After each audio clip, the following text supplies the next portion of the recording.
All right, let's get to our next topic, guys. It kind of plays off this. It's brought to us by Monarch Money. Have you ever checked your bank account and wondered, where did my money go? Between dining out, online shopping, and entertainment, it's easy to lose track. That's where Monarch Money comes in, your personal CFO, giving you full visibility and control over your finances. It's not just a budgeting app. It's a complete financial command center where you can track all of your accounts, investments, and spendings in one place, so you stop just managing your money and start building wealth. Take control of your finances with Monarch Money. Use promo code LOCKEDONNFL at monarchmoney.com for 50% off your first year. That is monarchmoney.com. Promo code LOCKEDONNFL for half off your first year. So, guys, Dane Brugler, yes, who we love, been on the show multiple times, said this is his least favorite project every year. Mm-hmm. And they ask him to do it every year because it gets a ton of clicks and it starts the conversation for next year. Nate Tice of Yahoo did it. Jordan Reed of ESPN did it. They all come out this week, but it is the way too early 2026 mock draft. When fans complain that you did something for clicks, this is exactly true. However, this topic gets us right back to where we were going and a discussion that I know you and Jason disagree on, and I think we're going to have to bring out the boxing gloves for in a second. Here's what Dane Brugler had in his way too early 2026 mock draft, and he based the order off the projected Super Bowl odds. So this is not his projections where the Browns are picking. This is based off whatever Super Bowl odds Dane Brugler used. In his top 10, this is how Dane Brugler had the top 10 going. Arch Manning going number 1 to New Orleans, a quarterback. Lenore Sellers, the South Carolina quarterback, going 2 to the Jets. Spencer Fano, an offensive tackle, going to the Giants. TJ Parker, the Clemson edge, going to the Titans. And Drew Allar. The quarterback. That's another one like the Shuck. We're gonna for 12 months he's gonna go Allar. Oh my God. Drew Allar. Now I got it. Going to Cleveland. That's what their initial pick. That is the Cleveland Browns pick. They also picked up a first-round pick from Jacksonville that Dane Brugler has falling in the top 10 too. At number 6, Kendrick Falk, the defensive tackle from Auburn. Caleb Downs, the safety, going to Vegas. Caden Proctor, the offensive tackle, going to the Colts.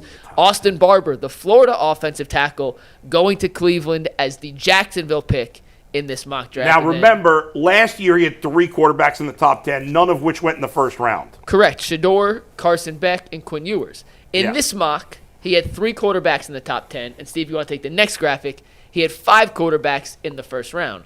Arch Manning at 1, Lenore Sellers at 2, Drew Allar at 5. Allar. Now I'm pissed off myself. Garrett Nussmeier at 16 and Fernando Mendoza at 27. Nate Tice of Yahoo did a mock draft. He had the 4 not named Arch. He said he doesn't think Arch is going to come out. And Jordan Reed of ESPN also had 4 quarterbacks. He did not include Arch Manning. So the 3 main mock draft sites had at least 4 quarterbacks in the first round, which guarantees nothing, by the way. I want to make that very clear. Guarantees nothing. Yeah. But the early indications are that the quarterback class next year will be better means than the nothing. Why are we discussing it? Because it is the early indications. Is that the question I want to ask. Is that Mendoza dude the one at Tulane? No, he's the transfer from Cal. He's at Indiana now. He was a Cal quarterback last year. Indiana got another decent quarterback. Yes. Very highly touted. Nate Tice had him as his number 1 quarterback. Any of those guys get you excited, by the way? Let me see the 5. I mean, 2 of them I never even heard of personally, but I don't follow college football. Let me see the 5 again. I'll tell you a little bit. Arch in this career has started 2 games for Texas so far. Yeah, so we don't know. Sellers is supposed to be really good. I have not watched South Carolina. Brad's nephew. But they say he's supposed to be really good. Drew Allar, I know he's from Ohio. He's from Medina or wherever the heck he's from. He look like an NFL quarterback? I don't see it. I don't see it. I've watched this kid for 2 years, and I don't see it. I could be 100% wrong. I hope I am wrong. He's got a big year in front of him. Don't see. They didn't get no receivers. They didn't get him no help. Nussmeier's LSU, right? Nussmeier is probably. I think he should be higher than that. He's actually I'm a little surprised he was that. I think he's probably might. He was be higher the on best the ESPN one than next year. Brugler's. I mean, Nussmeier might be the first quarterback. And I'm not hipped on Mendoza. So let me ask you guys this. Yeah. With the context of what we know the Browns did with the number 2 pick, trading back to 5, getting the extra ammunition, then also drafting 2 quarterbacks in the 2025 draft with Gabriel and Sanders. Are they approaching the quarterback position the right way? Or, because it's such a crapshoot year to year in the draft, is adding that extra ammunition to potentially get a quarterback down the road a futile thought process and exercise bowl because the unpredictability at that position? I don't think it's a futile decision, even though Jason and I have disagreed, I think. I think it's been more about Jason has given me the impression he thinks it's an easy move for them. Maybe I've read that wrong. Obviously, as we've discussed, until you have a franchise quarterback, a tier 1, tier 2 quarterback, you are winning nothing long-term in the NFL. It's that simple. You could have one good year with mediocre or bad quarterback play, and then you lose early in the playoffs. That's the best you could hope for without top-notch quarterback play. So, yes, I understand why they do it. I don't, like, it based on Dane Brugler's mock draft, the Browns are stuck with the third quarterback, who Tyvus doesn't see as a good player. So, and that's if Arch Manning comes out. Otherwise, they're to, the fourth quarterback, essentially. And in that scenario, the Browns probably couldn't trade up because the Saints are not going to trade out of there when they need a quarterback. I understand why they did it. Did they increase their odds of being able to access a top quarterback next year? They did. How much? Who knows? We won't know that until we know how many good quarterbacks there are, and until we know the draft order next year. And who needs quarterbacks? Are you willing to part ways with 3 first-round picks to move up to 1? If I could get, well, first of all, let's say Arch Manning, let's say by next year, trade all over again. Let's say Arch Manning does come out. Okay. And he's a slam dunk number 1. He's the next great quarterback. You parting the 2 from I'd give next up year anything together. and the 1 for the following year. 100%. However, if the team picking 1 also needs a quarterback, they're not giving it up no matter what. That's true. You know what's unfortunate? The Bills had to trade up for the third best quarterback in Josh Allen that year. Isn't that a shame? The Bills traded up from 12 to 5 and took the third quarterback. Yeah. Terrible. Well, he wasn't the third best quarterback. No, it was. That's the only point I've made. I think we actually agree more than we disagree. Yes. You got to put yourself in the game. And right. I'm just not. They are in the game now. I'm not a fan of just losing. Nobody That's the part that I'm having the hardest trouble. Nobody is. I apologize that I went to a college where we won a lot of games. Nobody's advocating for nobody's advocating for 1-31 again. It's not necessary. That's what you say. No, I'm not. That is what y'all. They went 1-31. You saying that without saying it's that bad, but yeah, you want them to lose. Yeah. The only way for the Browns to get back to being a playoff or potentially Super Bowl team is for them to sail this season. That's what you say. They are not going to be 1-31 level because they still have Joel Bitonio, they still have Myles Garrett. Weren't they on the team? Wyatt Teller. Weren't they on the team when they did it? No. Myles was a rookie. They went 1-15 to get Myles, and then they went. They went 3-14 with those guys. Yes, but that's still not 1-31. That's close. Don't do that. Don't do that. 1 win over 2 years versus 3 wins in 1 year. What made last year so awful? This past season was miserable. Yes. I was miserable. I would argue it was as bad. I saw you at the games. You were miserable. Well, I would argue it was as bad or worse than 1-31 because you knew those teams were going to be terrible. And this team, people thought was going to the playoffs, and it was anything but that. Yeah. But my point is that 1-31, they stripped any sort of talent off the roster that they had because they were trying to be as bad as possible for 2 years. I'm not saying that. I'm saying you just put an extra finger on the scale sometimes. If it's a close quarterback race, you're going to play the kid. You're not going to play the 40-year-old. That's a fact. It could be a difference in 1 or 2 wins that you don't want right now. But that's a lot different than 0-16. I'm not saying this is going to go 1-15. See, when you say that, like that's not the reason why you play the young guy.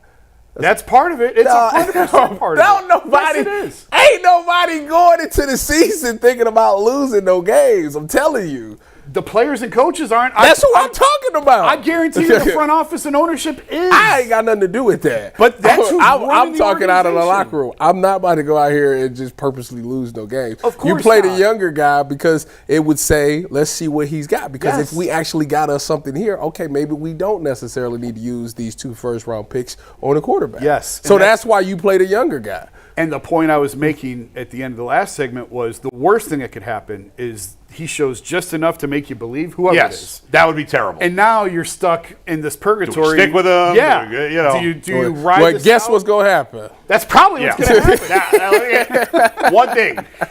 My only beef with your Josh Allen comment is that's really the only example in the last 20 years. I just looked through every draft for the last 20 years quarterback. What about last year's draft? the first or second quarterback off the board, I spit on myself, has been the best quarterback in that draft every year but two. Josh Allen won. The only other example was obviously a crazy anomaly in Brock Purdy, who was a 7th-round pick. Yeah. We're a few years in there where none of the quarterbacks were any good, so that doesn't matter. But of the 20 years, I would say 12 or 13 of those years, the first quarterback was the best. Another 5, the second quarterback was the best. The last 2 years, it's been the second quarterback with, to this point, Jaden Daniels and C.J. Stroud. Yeah. Josh Allen you could argue he's not the best. You could argue Lamar Jackson's the best. They were the 3rd and 5th quarterbacks taken in that draft. But that's pretty unique. Okay, and it's also pretty unique that you only have one quarterback going the top 10 like this past year. That is the case too. So listen, the Browns could do all this and still pick the wrong guy. That's right. Like, I'm almost sure that's probably what's going to happen. We are on the same page that they gave themselves a better chance. I have 25 years of evidence. This is why that trade gave them a better chance to get their franchise quarterback. Yes. Will it pan out? People Who say knows? what they say about you. This is why they hate you. I can't worry about You that. Well, let me ask you this. It's good to be hated. In terms of quarterback evaluations, front offices aren't just looking at one draft class in front of them. They're always looking 2-3 years ahead. Yes. Tyvis, you know that. Jason, That's you know what they that. said. So they're always looking ahead. Does the fact that not just the Browns, but also the Rams traded for an extra first-round pick next year with an aging quarterback?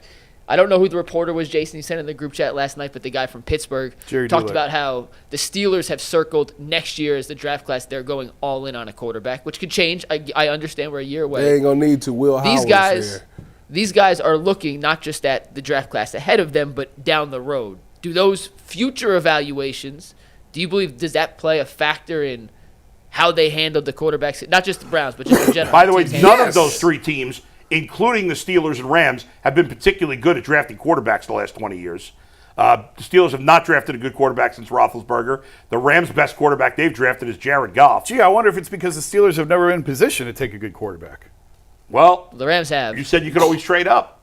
Yeah, they chose not to. The Rams did draft Jared Goff, and he's okay. But to answer your question, I think obviously everybody thinks next year's draft is better. Yeah. But again, Dane Brugler thought there would be 3 first-round picks next year, and there were last year, and there weren't. Yeah, there were 2, right? 2. Well, it was 2. Right, but and it was the neither 3 the guys 2 he guys had, he none of them were those 2. See, the only thing that I think, I agree, a year and ahead, it's hard. It's ridiculous. But where I think it's good, like, nobody knows the draft order, and I mean, it gives you a general idea of the names to watch. Yeah. But really, to me, it's more like it's the depth of the position. Okay, 5 projected to go, 5 quarterbacks projected to go. Yeah. However many offensive tackles, like how many left tackles? There's a bunch of tackles in the draft. So 4 tackles, 5 quarterbacks. So it starts to give you an idea of what to look for positionally. Is where is the depth of this draft? Sure. I wouldn't get hung up on the names so much necessarily as while they think they're pretty deep in this position.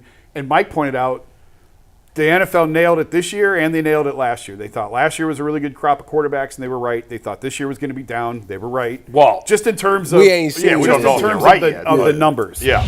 And they're projecting next year to be a higher number. What I'll say is that teams do it all the time where they look at it and they say, you know, we'll get the quarterback later. I mean, think about it. I feel like there's been multiple teams. I think the Eagles did it. They addressed every position with quarterback. I think Miami did it with Tua on Tua's last straw. They wanted to see if he was good, so they ended up getting Waddle and Tyreek. I feel like the Lions did that same thing, and they just ended up having Goff. But I feel like a lot of teams say, you know what, we're going to punt on the quarterback for right now. We're going to fix everything else up, every other position up, and then if we're going to give whoever that guy is the last chance to see if it works. And if he doesn't work, boom, now next year we put ourselves in position to go get the quarterback that could fix all these things. And, you know, listen, in a perfect world, either Gabriel or Shador get a chance and run with it, and they play great. And then the Browns are able to get 2 stud players, in theory, at other positions in the first round. I trade both of them picks for next year's first pick and take Jeremiah Smith. Well, you can't He's do not that. eligible. No, not this year. Oh, next year. Yeah, but you're not going to know who's going to have I know, that that's pick. the only problem, but I would do it. I would do it. Yeah, well, that ain't happening. So, I thought you guys were going to go to war. I'm a little disappointed that the boxing gloves didn't come out. Jason and I sad have that Bull argued changed. over this topic more than I think anything we've ever argued. I know. I'm Probably sad you true. changed your tune today. I agree more with Jason. My only I don't think my only so. argument with Jason is the tanking part. I don't see it.